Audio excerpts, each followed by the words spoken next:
Praise the lord. ప్రభు అయిన యేసుక్రీస్తు నామములో మీ అందరికీ ప్రభు పేరట శుభాభివందనాలు తెలియజేస్తున్నాం. పరిశుద్ధ గ్రంథము లేఖనములో రోమా పత్రిక 6వ అధ్యాయము 22వ వచనాన్ని ఈ పూట మనము దేవుని వాక్యాన్ని ధ్యానించుకుందాం. అయినను ఇప్పుడు పాపము నుండి విమోచించబడి దేవునికి దాసులైనందున పరిశుద్ధాత్మ కలుగు ఉండుటయే మీకు ఫలము, దాని అంతము నిత్య జీవం. ఇక్కడ మనం గమనించినట్లయితే యేసు ప్రభువారు మొదటిగా ఆయన ప్రణాళిక ఏమై ఉన్నదంటే ప్రతి మనిషిని కూడా, ఎందుకంటే పాపము ద్వారా వ్యసనాలు, బలహీనతలు, లోపములు ఉన్నాయి.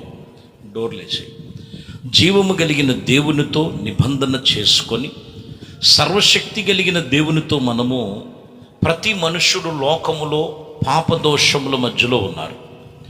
అందుకని ఇక్కడ దేవుడు నిర్ణయం ఏమై ఉన్నదంటే పాపము నుండి విమోచించబడి దేవునికి దాసులై పరిశుద్ధత కలిగి ఉండుటయే మీకు ఫలం, మనందరికీ నిజమైన ఫలము, దాని అంతము నిత్య జీవం అని చెప్తున్నారు.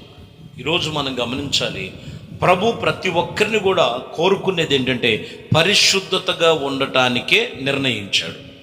పరిశుద్ధత లేకోకుండా ప్రార్థన చేసిన, పరిశుద్ధత లేకుండా ఆరాధన చేసిన, పరిశుద్ధత లేకుండా దేవుని వాక్యం చదివిన, పరిశుద్ధత లేకోకుండా ఏదో నాకు తోసిన భక్తి చేస్తున్నా, ఒకవేళ ఈ లోక సంబంధంలో సరిపోవచ్చేమో, కానీ పరిశుద్ధత లేకపోతే నిత్య జీవం ఉండదు. అందుకని దేవుడు మొదటగా చెప్తున్న మాట, నిన్ను పరిశుద్ధతలో ఉంటేనే నిత్య జీవానికి నిర్ణయిస్తాడు. వాక్యం మనం చాలా జాగ్రత్తగా గమనించాలి. దానియేలు గ్రంథములో 12వ అధ్యాయములో 2వ వచనములో చివరి మాట ఉంటుంది. కొందరు, ఇక్కడ మనం చూస్తే సమాధులు చేయబడిన అందరికీ మరణం వచ్చుద్ది.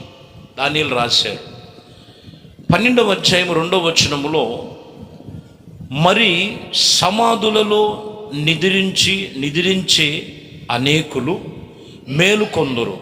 కొందరు నిత్య జీవం అనుభవించి, కొందరేమో నిందల పాలగుటకు నిత్యముగా హేయులగుటకు మేలుకొందు. చూడండి, కొందరేమో నిత్య జీవానికి మేలుకుంటున్నారు, మరి కొందరేమో ఇదిగో హేయములైపోయారు, అంటే నిత్య నరకాగ్నికి వెళ్ళిపోయేవారుగా మేలుకుంటున్నారు. అందరూ సమాధులలో నిద్రిస్తున్నారు, కానీ మేలుకొందరు దేనికి మేలుకొందరు అంటే అందులో కొందరేమో నిత్య జీవానికి, కొందరేమో నిత్య నరకాగ్నికి. అయితే ఇక్కడ మనల్ని ఏం చేయమంటున్నారు? ప్రభు వాక్యం చెప్తున్న మాట, మనము లోకస్తుల్లాగా కాదు, ప్రభు నద్దకు వచ్చి మనము పరిశుద్ధతలో ఫలించుటయే దేవుడి నిర్ణయం. ఆ పరిశుద్ధతను కాపాడుకొని ఉండటమే అక్కడ మనం చూసినట్లయితే నిత్యత్వములో ఉంటారు, నిత్య జీవములోనికి అని ఇక్కడ స్పష్టంగా దానియేలు రాశారు. కాబట్టి ప్రియమైన దేవుని బిడ్డలారా, మనము అందరూ జీవిస్తున్నారు, అందరిలాగా నేను జీవించడం కాదు. ప్రభు నీకు ఒక ప్రత్యేకమైనటువంటి స్థానం నిర్ణయించాడు ఆయన. అదే పరిశుద్ధతలో ఉండుటయే అది నిన్ను నిత్య రాజ్యానికి వారసులుగా ఉంటూ చేస్తారు. 1 కొరింథీయులకు రాసిన పత్రికలో 3వ అధ్యాయములో 15వ వచనం ఉంటుంది. కొందరేమో ఏం చేస్తున్నారు? తన సహోదరులను ద్వేషించువాడు ఎలా ఉన్నారంట? నరహంతకు. 1 యోహాను పత్రిక 3వ అధ్యాయము 15వ వచనం, తన సహోదరుని ద్వేషించువాడు నరహంతకుడు. ఏ నరహంతకుని నిందనను నిత్య జీవమందున్న మీరు ఎరగరని మీరు జ్ఞాపకం చేసుకోవాలి. ఇక్కడ ఏమంటున్నాడు? మొదటిగా తన సహోదరుని ద్వేషించువాడు నరహంతకుడు. ఏ నరహంతకుని యందున్న నిత్య జీవం ఉన్నదో మీరు ఎరుగుదురు. చూడండి, అంటే ఒకరినొకరు దూషించుకుంటాం ఎక్కువైపోయింది ఇప్పుడు ఈ సోషల్ మీడియా వచ్చిన తర్వాత. ఎవరనంటే క్రైస్తవులకే పడట్లేదు. వీళ్ళు పరిశుద్ధులు ఎలా ఉంటారు? ప్రభు దూషించబడ్డాడు, కానీ బదులు దూషించలా. మనల్ని ఎందుకు పిలిచాడు ప్రభు? దేనికి నిర్ణయించాడు? పరిశుద్ధులుగా ఉండటానికి నిర్ణయించాడు. దూషణకు బదులు దూషణ, హింసకు బదులు హింస అనేది ప్రభు ఎక్కడ చెప్పాల. ఇక్కడ తన సహోదరులు ఏం చేస్తున్నారంట? తన సహోదరులను మనం గమనించినట్లయితే, ఇదిగో దేశించువాడు నరహంతకుడు. కాబట్టి ఈరోజు మనం గమనించాలి, ప్రతి ఒక్కరు కూడా ఆత్మ సంబంధమైన విషయంలో పరిశుద్ధతను కాపాడుకోవాలంటే నీ సహోదరులను ప్రేమించు. ఒకవేళ వాళ్ళలో తప్పిదములు ఏమైనా ఉంటే వాళ్ళ గురించి ప్రార్థన చేయి. ఇదే ప్రభు మనకు నేర్పింది. కానీ ఈరోజు మనం చూస్తే ఆ సంఘాల మీద, ఈ సేవకుల మీద ఈ బురదలు జల్లుకొని సోషల్ మీడియాలో అన్నిల మధ్యలో హేళమైపోతున్నటువంటి పరిస్థితులు ఈ రోజుల్లో మన పరిశుద్ధతను జాగ్రత్తగా కాపాడుకుంటాం. అంటే సహోదరులను ఒకరికొకరు దేశించటం కాదు, క్రీస్తు ప్రేమను చాటి చెప్పటమే దేవుడు మనకిచ్చిన గొప్ప పరిశుద్ధతలో మూల్యమైన మాట. మీరు గమనించాలి. యోహాను సువార్తలో 6వ అధ్యాయము 54వ వచనములో యేసు ప్రభువారు ఆయన అప్పగించుచున్న రాత్రి ఆయన శిష్యులతో చెబుతూ ఏమని చెప్తున్నారంటే, నా శరీరమును తిని నా రక్తమును త్రాగువాడు నిత్య జీవము గలవాడు, అంచె దినములలో నేను వానిని లేపెదను. చాలు. ఇక్కడ మనం గమనిస్తే ఈరోజు వాక్యం ఏంటంట, పరిశుద్ధతగా ఉండుటయే నిత్య జీవమునకు సూచనలు. నిత్య జీవమునకు మనము వారసులుగా ఉండటానికి దేవుడు నిర్ణయించాడు. పరిశుద్ధతలో ఉంటేనే నిత్య జీవం. ఒకటి, పరిశుద్ధతలో ఉండటం నిత్య జీవం. రెండవది, నీ తోటి సహోదరులను ద్వేషించకపోవటం, ప్రేమించటం, అది నిత్య జీవం. 3, ఇక్కడ మనం గమనించినట్లయితే, నా శరీరమును తిని నా రక్తము త్రాగువాడే నిత్య జీవము గలవాడు, అంచె దినములలో నేను వానిని లేపుతాను. ఇప్పుడు ఏం చేయాలి? ఖచ్చితంగా మారు మనసు పొంది, పాప క్షమాపణ నిమిత్తం బాప్టిజం పొంది, బాప్టిజం పొందిన వారు సంఘములో చేర్చబడి, మరి నీటి బాప్టిజము ద్వారా రక్షణ పొందినటువంటి వారు ప్రభు బలలో ఖచ్చితముగా నిర్ణయము చొప్పున ప్రభు ఏర్పాటు చేశారు. ఎక్కడ కూడా ప్రభు సంస్కారాన్ని, ప్రభు బల్ల ఆరాధనను వ్యర్థపరుచుకోకూడదు. యేసయ్య ఖచ్చితంగా చెప్తున్నమాట, నా శరీరం ఎవరు తింటారో, నా రక్తము ఎవరు మరి త్రాగుతారో, అనగా నా శరీరము తిని నా రక్తమును త్రాగువాడే నిత్య జీవము గలవాడు, అంచె దినములలో నేను వానిని లేపుతాను. అంటే ఎక్కడ కూడా మనము ప్రభు సన్నిధిలో మారు మనసు చాలా అవసరం, బాప్టిజము చాలా అవసరం. బాప్టిజం పొందిన తర్వాత అన్నిటికన్నా సంఘ సహవాసములో ఉండి బల్లారాధనలో ఆయన రక్తమును, ఆయన శరీరములో పాలివారమై ఉండటము చాలా చాలా అవసరం. అది నిత్య జీవమునకు వారసులుగా ఉండటం. ఎందుకంటే 48లో ఒక మాట అంటారు ప్రభు, 6వ అధ్యాయం 48, విశ్వసించిన వాడు ఎవడైతే విశ్వసిస్తాడో వాడే నిత్య జీవము గలవాడు, జీవాహారము నేనే. ఇప్పుడు మనం ఎవరిని? యేసు ప్రభు వారు చెప్పినది మనము జీవాహారముగా తీసుకోవాలి. యేసయ్య మనకు జీవాహారం. ఆయన చెప్పిన మాటలు కానీ, ఆయన చెప్పిన ఉపదేశములు కానీ ఎక్కడ తోసిపుచ్చకూడదు. అప్పుడే నీకు నిత్య జీవం.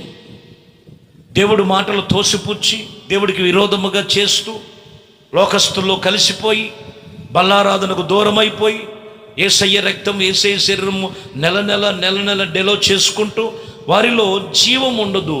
వాళ్ళు నిత్య జీవానికి వారసులు కాదు. వాళ్ళు చేసే భక్తి జీవితం పరిశుద్ధమైనది కాదు. ఖచ్చితంగా దేవుడు వాక్యం ఇక్కడ మనతో తేటపరుస్తున్న మాట.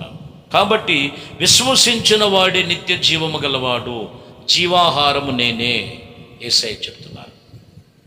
ఖచ్చితముగా ప్రభు మనతో మాట్లాడుతున్న మాట. కాబట్టి మనము నిత్య జీవమును ఉండటానికి దేవుడు నిర్ణయించాడు. ఈరోజు పరిశుద్ధతలో ఉండటం, నీ తోటి సహోదరులను ప్రేమించి వాళ్ళ కోసం ప్రార్థన చేయటం. 3వది, ఆయన అప్పగించిన మరి సంఘములో ఆయన రక్తమును, ఆయన శరీరములో పాలివారై ఉండుటకు నిన్ను నీవు పరీక్షించుకొని, బలహీనతలుంటే ఆ బలహీనతలు సరిచేసుకొని ప్రభు సన్నిధిలో జాగ్రత్తగా మనం నడుచుకునటమే ప్రభు మనకి నిత్య జీవమునకు వారసత్వముగా దేవుడు అనుగ్రహించాడు. చూద్దాం ఒక మాట. యోహాను సువార్త 3వ అధ్యాయంలో 16వ వచనం ఉంటుంది. 16వ వచనం మనందరికీ తెలుసు. దేవుడు లోకమును ఎంతో ప్రేమించాడు, కాగా అద్వితీయ కుమారునిగా పుట్టిన వాని యందు విశ్వాసముంచిన ప్రతివాడు నశింపక నిత్య జీవం పొందినట్లు ఆయన వారికి అనుగ్రహించాడు. ఎవరి మీద ఉండాలంటే ఇప్పుడు దేవుడు ఎంతగానో ప్రేమించాడు. అయితే యేసుక్రీస్తు లోకమునకు అద్వితీయ కుమారుడుగా వచ్చే ఉన్నారు. ఆయన యందు మనము విశ్వాసము కలిగి ఉండాలి. ఆయన యందు మన విశ్వాసము కలిగి ఉన్నట్లయితే నశింపక నిత్య జీవము గలవారమై ప్రభు సన్నిధిలో ఉంటాం. కాబట్టి ప్రియమైన దేవుని బిడ్డలారా, లేఖనము తెలియజేస్తున్న మాట, నిత్య జీవమునకు కలిగి ఉండాలంటే ఇక్కడ కూడా అంటున్న మాట, యేసుక్రీస్తునందు విశ్వాసం కలిగి ఉండాలి. ప్రభు ఏమైతే చెబుతున్నారో వాటి విషయంలో జాగ్రత్త కలిగి మనం నడుచుకోవాలి. వాక్యం అదే తేటపరుస్తున్న మాట. ఆఖరికి ఒక మాట చదువుకుందాం. రోమాపత్రికలో 8వ అధ్యాయము 29వ వచనములో ఇక్కడ మనం చూసినట్లయితే, ఎందుకనగా తన కుమారుడు అనేకులకు సహోదరులలో జ్యేష్ఠుడగునట్లు దేవుడు ఎవరిని ముందుగా ఎరుగునో వారు తాను కుమారునితో సారూప్యము గలవారగుటకు వారిని ముందుగా నిర్ణయించాడు. దేనికి నిర్ణయించాడంటే ఆయన స్వారూప్యములోనికి రావాలి. క్రీస్తు యొక్క స్వారూప్యములోనికి రావటానికి దేవుడు నిర్ణయించాడు. రోజులు గడుస్తున్నాయి, సంవత్సరాలు గడుస్తున్నాయి, నెలలు గడుస్తున్నాయి. క్రీస్తు యొక్క స్వారూప్యములోనికి రావాలి. అదే దేవుడు మనల్ని నిర్ణయించింది. కాబట్టి ఈ పూట వాక్యములో మొదటిగా దేవుడు నిర్ణయించింది పరిశుద్ధంగా ఉండటానికి. రెండోదిగా నిర్ణయించింది ఇదిగో నీ సహోదరులను ప్రేమించటానికి. మూడోదిగా నిర్ణయించింది క్రీస్తు రక్తములో శరీరంలో పాలివారై సంఘ సహవాసములో ఉండటానికి. నాలుగోదిగా నిర్ణయించింది ప్రభు మనల్ని ఆయన స్వరూపములోనికి రావటానికి నిర్ణయించాడు. కాబట్టి ఆయన నిర్ణయము చొప్పున నీకు కలిగిన సమస్తము కూడా నిత్య జీవంలో ప్రభు కొరకు సిద్ధపాటు కలిగి ఉండాలని ఈ పూట దేవుడు మనతో మాట్లాడుతున్న వాక్యము, దేవుడు నిర్ణయం చొప్పున నీకు జరుగునుగాక. ప్రభు మాటలు మీ ప్రతి జీవితాల్లో నెరవేర్పు కలుగునుగాక. ప్రార్థన చేద్దాం. పరిశుద్ధుడా, ప్రేమ కలిగిన తండ్రి, దయగలిగిన మా ప్రభువా, మీ శ్రేష్టమైన పరిశుద్ధ నామమునకి స్తోత్రాలు. ఇదిగో ఈ ఉదయకాలము మీ వాక్యము చేత పరిశుద్ధతలో ఉంటేనే నిర్ణయము చొప్పున నిత్య జీవములో ఉంటామని మీ లేఖనాలు సెలవిచ్చిన ప్రకారం ప్రభువా, అట్టి రీతిగా ప్రతి కుటుంబాన్ని మీ చేతులకు అప్పగిస్తున్నాం.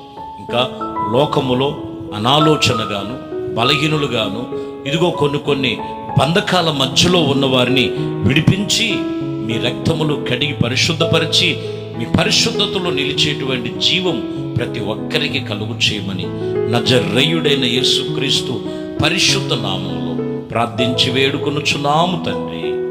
ఆమేన్. ప్రభు మిమ్మల్ని దీవించి ఆశీర్వదించునుగా.